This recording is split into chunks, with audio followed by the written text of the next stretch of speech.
All right, everyone. Thank you so much for joining us here for another edition of our Franchise Your Business webinar series.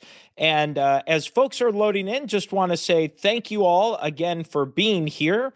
As we kick off our final franchise sales and marketing trends of the year. My name is Tom Dufour. I'm the founder and CEO of Big Sky Franchise Team, and very much looking forward to this final session here as we're going quickly into Christmas and then into the new year. I wanted to make sure I sported my Christmas jacket as an early Christmas gift from my wife, which was so wonderful. So I thought that would be a great little touch and addition for us here. As always, this is a live session. So as people are dialing in, questions come up, excuse me, comments, thoughts, ideas, please type it into the box. I am flying solo on this, so I'll do my best to, or use the raise hand feature, I'll do my best to answer those questions throughout.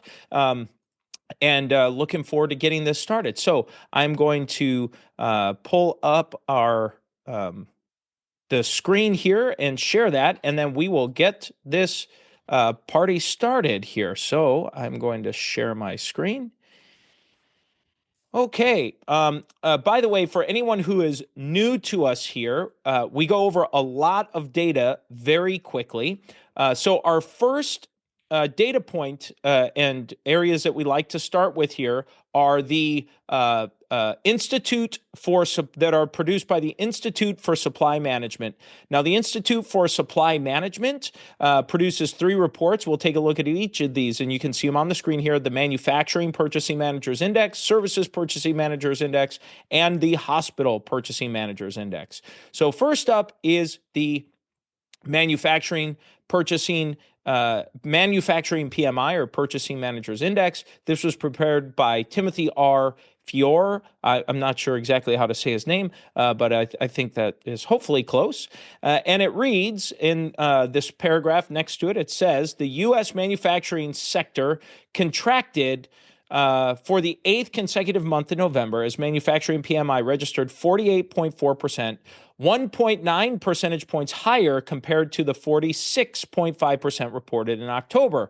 After breaking a 16-month streak of contraction by expanding in March, the manufacturing sector has contracted for the last 8 months. Of the 5 sub-indexes that daily factor into the manufacturing PMI, only one, which is new orders, was in expansion territory, the same number of indexes as in October. And what I like to show here is, you can see it shows the 50th percentile here. That's the manufacturing break even.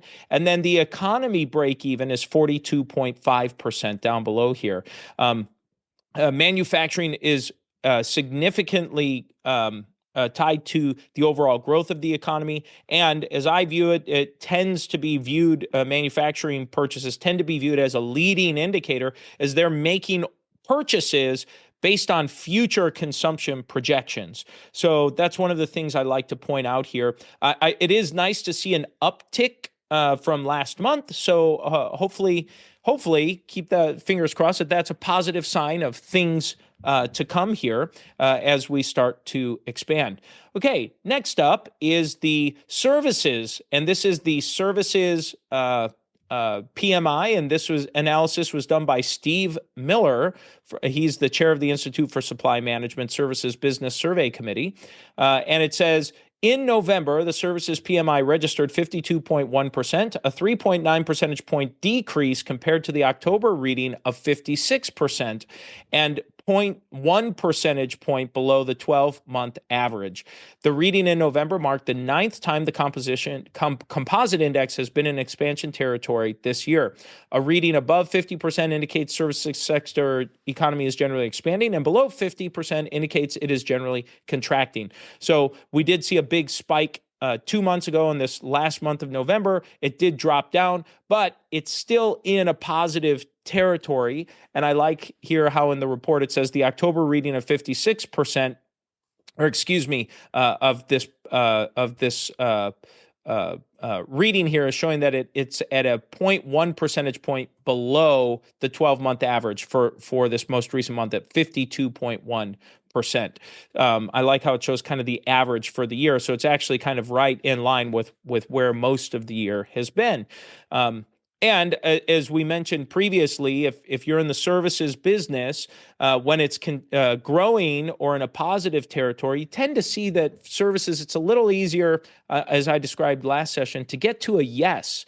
So even in your own business, for your own customers, or maybe for prospective buyers, you might be getting to a yes a little bit easier now from folks as they're coming through.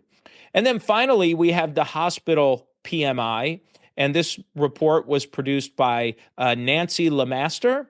And this is the hospital PMI. I'm jumping to the second paragraph here. It says the hospital PMI registered 58.5% in November, a 6.6 percentage point increase from the October reading of 51.9%, indicating a 15th consecutive month of growth.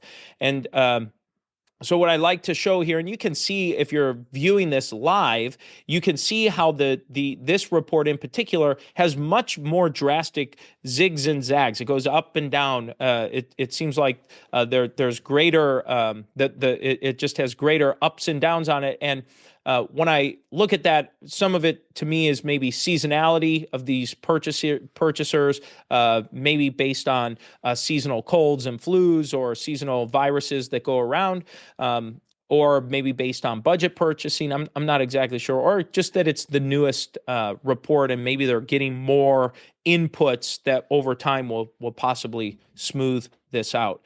But nonetheless, it's in the positive territory. So I think that's good. And as you can see, we're having mixed results already.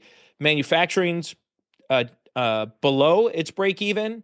Services is above its break even. Hospital is zigging and zagging, but generally has been up. Now we take a look at the unemployment rate. And for November, it says the unemployment rate in the United States, and this is from tradingeconomics.com, it's the U.S. unemployment rate. And it says U.S. unemployment rate in the United States went up to 4.2% in November of 2024 from 4.1% in the prior month, in line with market expectations. The number of unemployed individuals increased by 161,000 to 7.145 million, while employment levels decreased by 355,000 to 161.141 million. Meanwhile, the labor force participation rate edged down to 2.5% from 62.6%, and the employment population ratio fell to 59.8% from 60%. So you can see here the unemployment rate, you can see dating back to December of 2023, it was at 3.7% a year ago. And we see it's kind of just been this really throughout all of 2024, it kind of increased, and it's kind of stayed right around that 4%, 4 to 4.2% range here the last 6 months of the year. 4.3 in July, 4.2 in August, 4.1, 4.1, then 4.2 for November. So generally when that's going on, it means that potentially employers are maybe contracting, uncertain, people are leaving. So you may have some opportunity if you're in a hiring position, and a thing for you to share with your prospective franchise buyers or current franchisees is that when the unemployment rate's a little bit higher, it makes it easier to find folks. So it makes it easier to find quality staff and team there. So okay, next up is the U.S. inflation rate, and this is from tradingeconomics.com, and the top sentence in the paragraph reads, the annual inflation rate in the U.S. rose for a second consecutive month to 2.7% in November 2024 from 2.6% in October, in line with expectations, it says. The second sentence reads, the rise is partly influenced by the low base effects from last year. So if we look at this, we see 2.7%, 2.7, 2.6. So we do see this inflation upticking. And as I like to share every session, remember, inflation, it compounds. So the value of your dollar today is worth less than it was last month or a year ago. So you're essentially, what this is saying is your money in November 2024 is 2.7% less valuable than it was a year ago in terms of buying power and what you're able to do. So I think as inflation has become, since COVID, it's become a really common discussion in just any kind of circle around the home, around business, conference rooms, and so on. And so this is something, as you're talking to prospective franchisees, if they're looking to take out a loan or to do this, it costs them more every single month, every day that they wait. And so the goal is not to use this as manipulation, but we do want to remind them that if they have decided they're going to buy our franchise, whichever franchise you're selling, that every month they wait, every moment they wait, it costs more to borrow the money. Now, there may be reasons why they don't want to start, for a variety of reasons, I'm sure. But if they've decided, really encouraging them to start sooner rather than later, as inflation continues to do what it's doing here, and it's up 2.7%, and they're saying it's because it's the low base rate that it's still increasing, but we'll see what ends up happening. Bottom line is that inflation is still happening. It's going to continue to happen, and encouraging your franchisees, if they've made that decision, to get started sooner rather than later. Because especially if you have build out, you got to buy supplies, equipment, hire construction crews. It's going to cost more in 3 months than it did today. It's going to cost more in 6 months than it does right now. It costs more today than it did 6 months ago. So help them keep that perspective in mind as they're going through this. Okay. Next report that I like to take a look at is the Index of Consumer Sentiment, and this is from the Surveys of Consumers from the University of Michigan. They've got a report here for the Index of Consumer Sentiment. I really like seeing this because they've been tracking this for a long time, and it just lets you know what is the mindset of these buyers, of the general consumer, the person that's out there buying stuff and spending their money. And so I like to look at the last 50 years. For me, I like to look at longer range things. I'll zoom in here on this if you're looking. And this starts back to 1960-ish zone. And you can see here, you can see where it fell in 2020. You had the COVID, and at 2020, it was right around that 100 marker for the index value. And it dropped in 2020-ish, bumped up a little bit, and then it really tanked into 2021, 2022. I think it was the lowest level right in the middle of that, around 2022. I'm doing my best guess based off of this chart to see it. And then you can see this nice steady increase surge. It goes up and maybe it goes down and up and down, but you can pretty well see this nice trend line the last 18 months to 2 years to where it is today. And it's bouncing back up. So it's over that 70 value right now.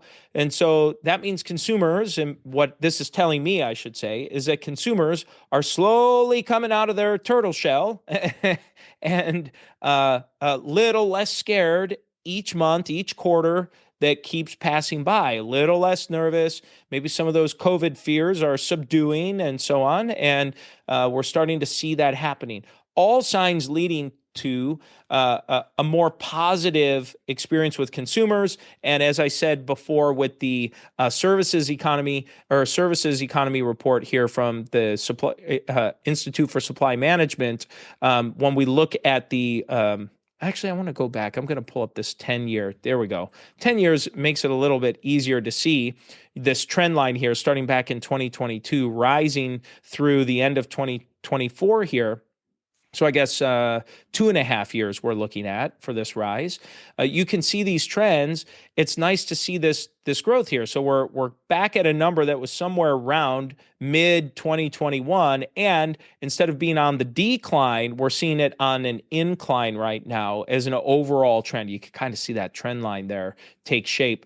So this should mean that it's a little bit easier for a customer to say yes. right? That's really what we're saying here. How much is it? What's the ease at which it is to secure a customer? That's how I interpret this data. And so it's getting a little bit easier each month and each quarter here. So these are data points, by the way, for if someone's concerned about economy or conditions or whatever.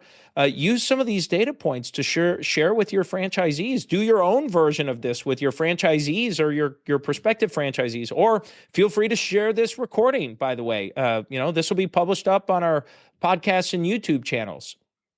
Okay, next up is business formation statistics from the U.S. Census. This was published December 11th, so this is about as fresh as it gets. This was published about a week ago, and this compiles all of the new business applications and filings across the country. It takes all the state data and aggregates it. And so I'm zoomed in here on business applications, and you can see we had a little spike there in November. It's up 5.5% over November. That's a pretty big jump. And a total of 448,758 new business applications were filed in November of 2024.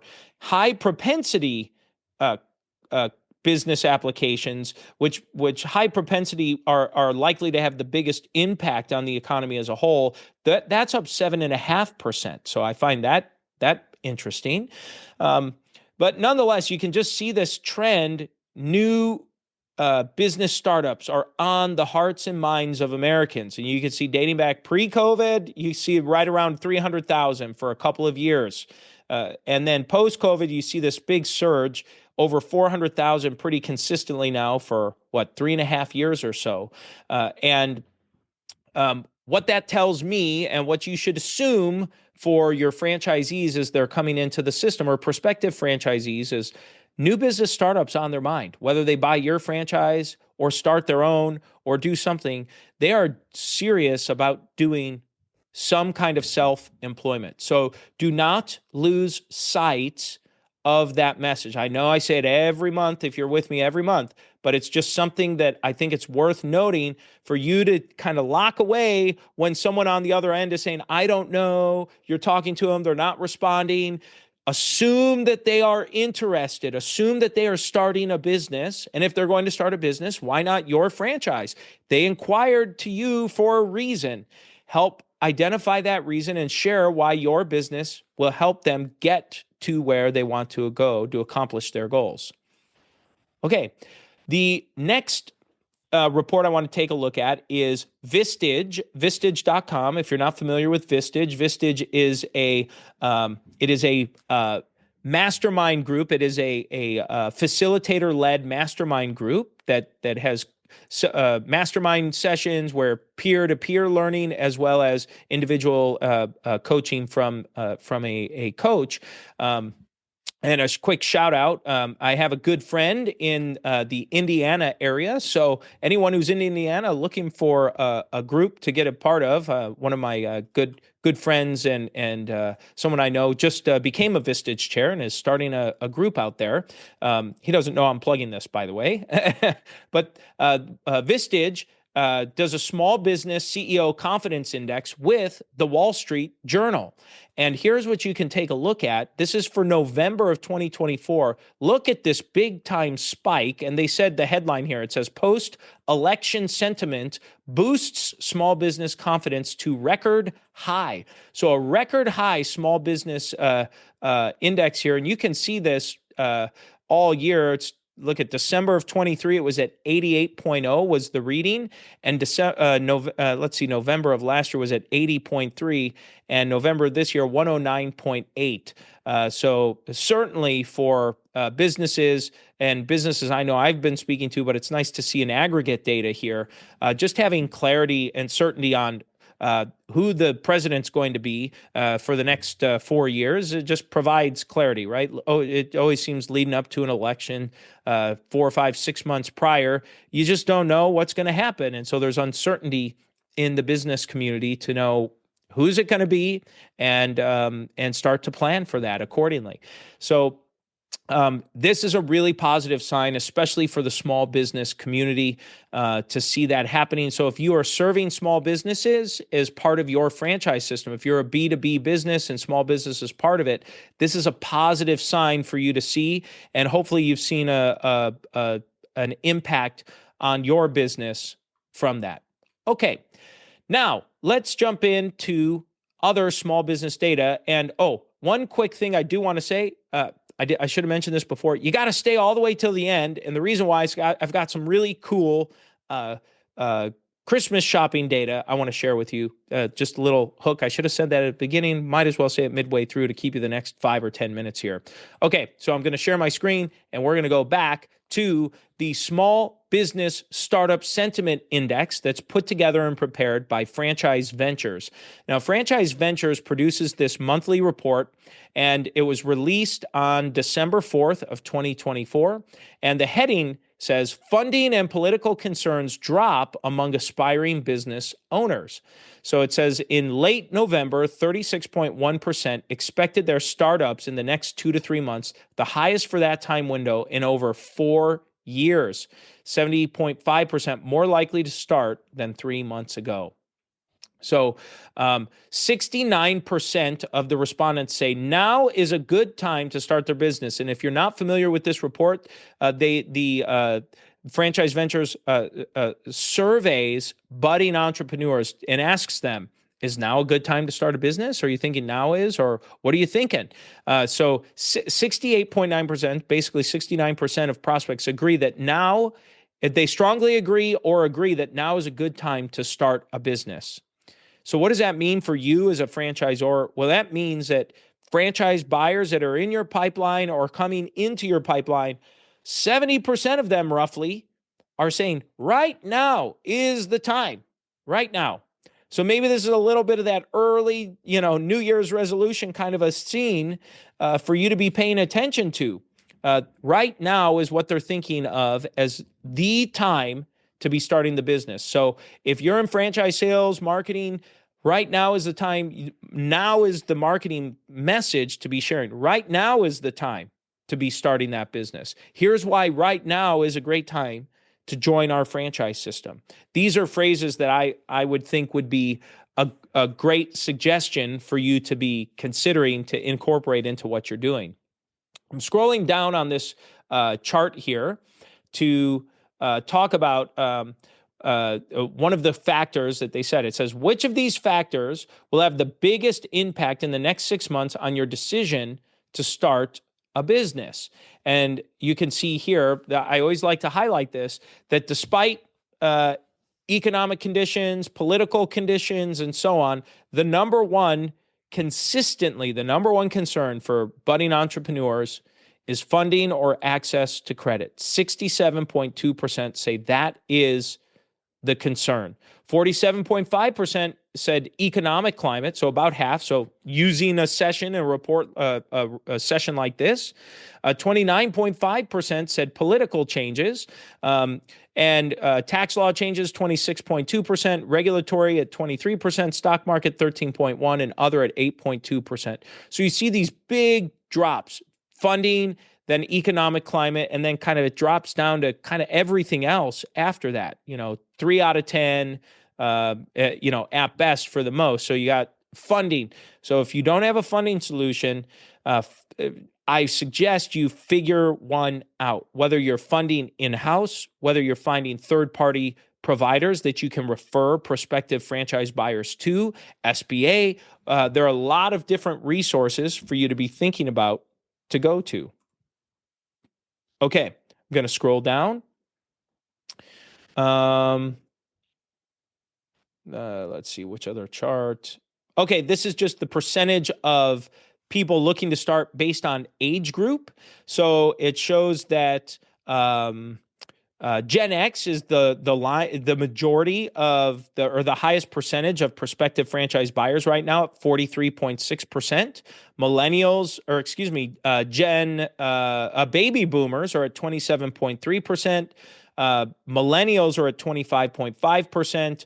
And then the balance is mixed between Gen Z and silent generation. But far above and away, those three big groups, about 45% roughly are Gen X, and about 25% baby boomers, 25% millennials is kind of that mix by age. Okay. Next up, I talked about this chart, talked about that chart. Okay. This is talking about funding again. The top three sources of franchise funding remain consistent over the past year. So this report asks respondents, if you're going to be buying a franchise, how do you plan to pay for it? All right, so I think this is really interesting. Half of the franchise buyers said through my personal savings, 40% through an SBA loan, 36% through bank or other providers, 20% through my retirement, such as a 401k or an IRA.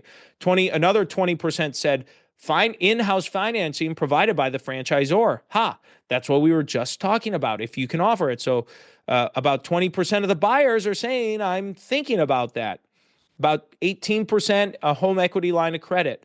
Partner in business, 15% are planning on getting a partner, 13.8% with friends and family, 10% with credit cards, 10% with liquidated securities, 7.5% with angel investors, 5% with a cash value of insurance policies, 5% said crowdsourcing. I can't read that number. I think it says 2.5% venture capital, and then 8.8% said other. So as a franchisor, I suggest you look at this and see which ones can you help contribute to support with. Obviously, you can't do anything for personal savings, but for the SBA loan, you could reach out and get your franchise, go through the franchise SBA process to get your franchise SBA certification or approval. They changed those rules and so on about a year or so ago, but there's still some process that you can go through to make it easier for your franchisee to get a loan through an SBA, or to identify banks or lenders that are willing to work with your franchise system. And the best place to start is talk to your franchisees and ask them, how did you start and which banks did you use if you got a loan? And ask them for their banker and reach out to that banker and see if you could put together a little plan for your franchisees. So just some food for thought there as you start considering that. Okay. Another chart that was, and by the way, let me go back to this one here for the top three sources of funding remain consistent. This was a report put together. It was released December 11th by franchiseinsights.com. Michael Alston prepared that report. Just want to share that. And then this next report here is from Franchise Insights. This was released yesterday, December 18th by Mike Alston. And it says training and support outranks work flexibility among most desirable franchise characteristics. So the survey asked, which franchise characteristics are most important to you? Okay, now you can see these numbers. These are weighted average of responses ranked from 1 to 8. So the number one category at 5.42 was low cost of entry, which kind of makes sense if you think about it. Franchisees, there are more people with less money than folks with a lot of money, right? So that kind of makes sense. Higher earnings potential was up there. Flexibility of work schedule was right in line with higher earnings potential. You have higher earnings potential 5.04, flexibility of work schedule 4.98, and extensive training and support 4.92, and ability to work at home 4.9. So I think those middle four, their numbers are almost identical. They're really, really, really, really close. So if you're able to tap into any of these top five, low cost of entry, higher earnings potential, flexibility of work schedule, extensive training and support, ability to work from home, if you check any of those boxes, or several of them, or all of them, based on this survey, those are very important to franchise buyers right now. And these are, if you're looking for what should I be highlighting, this is it. here's your answer. The buyers are telling you, this is what I'm interested in. This is what you need to show me are your best assets of the franchise. So I would not look at this data lightly. I would take a very serious look at this and see how you might need to tweak your marketing message. Chances are you're probably already talking about some of this, but maybe you need to emphasize one a little bit more over another than what you were doing. For emerging franchise brands, what I find very interesting is well-known brand is number 7 out of 8. And the lowest one is pandemic resistance or pandemic resilience. That's the lowest. So if you're still talking about pandemic resistance or pandemic resilience, whatever that might be, buyers aren't all that interested in it anymore. So I would look to pull that from Talking Point. A well-known brand is not as important. So for emerging franchise brands, do not be scared off by the fact that you are not as well known as, say, a superstar player, a longtime, very mature franchise system. And if you've got lots of bells and whistles with your technology, that's number 5 on this list. 1, 2, 3, 4, 5. I'm sorry, number 6 on this list. While it shows as being important, the buyers don't seem to think it's as important as these others. So if you're looking for a forced ranking, here it is. This is going to give it to you to take a look at. Okay, on to our next chart. We take a look at our top 10 categories.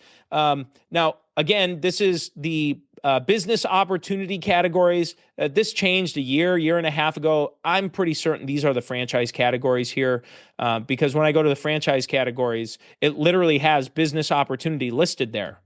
So that's not. I think that these charts have been flipped, something on the internal. But again, this is from franchiseinsights.com, and it says the following categories showed the greatest inquiries over the last 90 days. And Franchise Insights, which is owned by Franchise Ventures, I believe, generates more franchise leads than any other organization, at least in the country, maybe in the world, but at least in the US. They have all these platforms and things that produce tons and tons of leads. And so it says home services is the number 1 category at 24.7%, business services at 15.7%, senior and healthcare at 13.4%, food and restaurant at 10.6%, cleaning and maintenance at 7.8%. Those are your top 5 categories. The next 5, pet services 5.8%, child-related 3.6%, retail 3.5%, education 2.1%, and financial services at 2%. So what does this mean? What this means is if you're in the top 10, it's going to generally be a lot easier for you to find franchise buyers than if you're not. That's basically what it means. And if you're in these top 5 and really these top 4, all these top 4 each have 10% or more of the share, it's going to be much easier.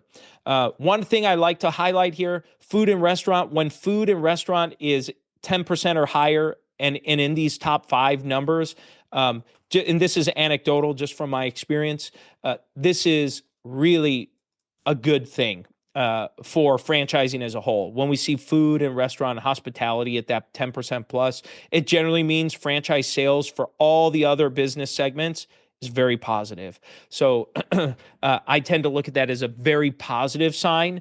Home services is just crushing still, 24.7%, man. It just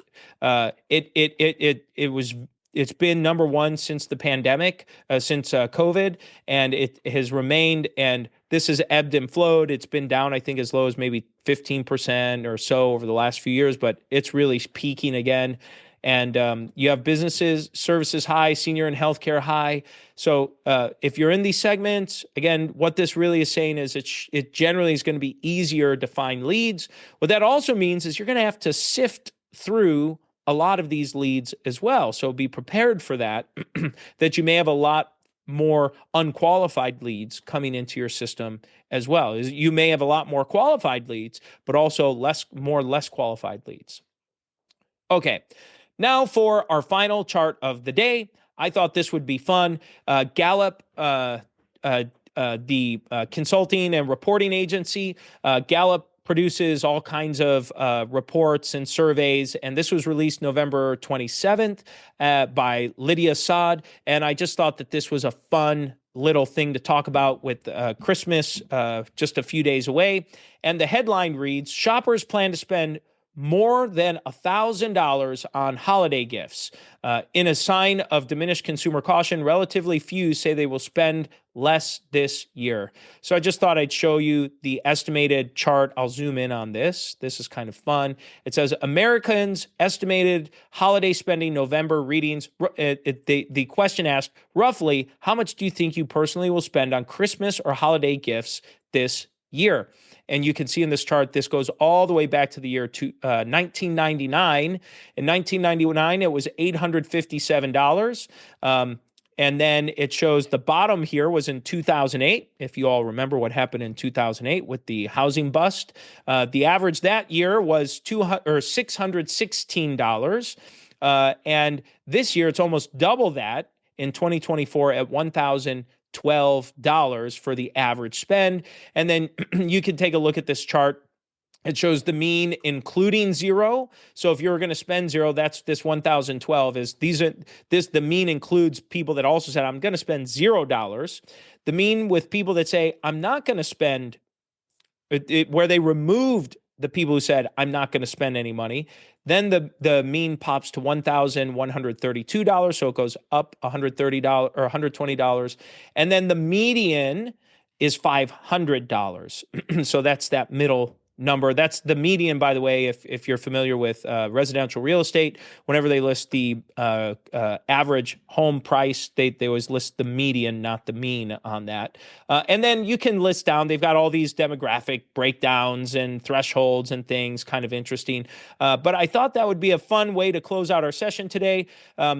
Thanks for hanging with me. For those of you who are here, again, I will get this live and published up on our podcast, in our YouTube channel. We'll get this up and going for you. I'd love to open this up for questions as we bring this to a close today.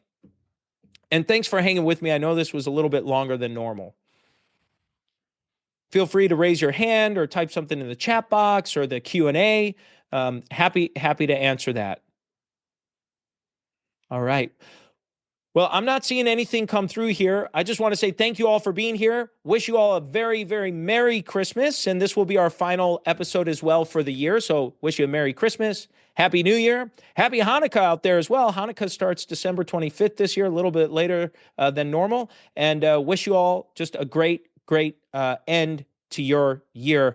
Looking forward to seeing you in 2025, everyone. Have a great rest of the day. Thanks for being here.